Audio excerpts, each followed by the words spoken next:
பார்ப்போம். மேலே வந்து துணி ஒட்டி அதற்கு மேலே கற்கள் பதிக்கப்பட்டிருக்கு. இங்கே பாருங்களேன், அது மேலே வந்து ஓவியங்கள்லாம் வரைஞ்சி அதற்கு மேலே வந்து இந்த கற்கள்லாம் அதில் பதிச்சிருக்காங்க. அவ்வளவு பெரிய வேலை நடந்திருக்கு. இப்போ நீங்கள் இந்த செய்தியை நம்ம ஏன் பார்க்குறோன்னு பார்த்தீங்கன்னா, நிறைய கோயில்களில் இருந்த தேர்கள், அதுக்கப்புறம் பார்த்தீங்கன்னா நிறைய கோயில்களுடைய மண்டபங்கள் இருக்கு இல்லையா, அதாவது இறைவன் இருக்கிற இடத்த சுற்றி இருக்கிற அந்த மண்டபங்கள், அது போன்ற மண்டபங்கள்லாம் இதே போன்ற முறையில் தான் வந்து உருவாக்கப்பட்டிருக்கு. காலப்போக்கில் இவைகள்லாம் அழிந்தோன்னே அதுக்கப்புறம் முழுமையாக வந்து உலோகத்தாலான அவைகள், இப்போ வாகனங்கள்லாம் கூட வெள்ளி வாகனம், தங்க வாகனம்னு சொல்லி எல்லா வாகனமும் வந்து நம்ம வந்து உலோகத்தாலான வாகனங்கள்லாம் நிறையா வந்து உருவாக்க ஆரம்பிச்சிட்டாங்க.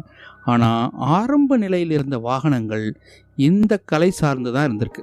இதில் எத்தனை துறைகள் இருக்குது பாருங்களேன். மரம் இருக்குது, இரும்பு இருக்குது, அதுக்கப்புறம் அதற்கு மேலே வந்து வண்ணம் தீட்டுறது, துணி ஓட்டுறது, அதில் கற்களை பதிக்கிறது.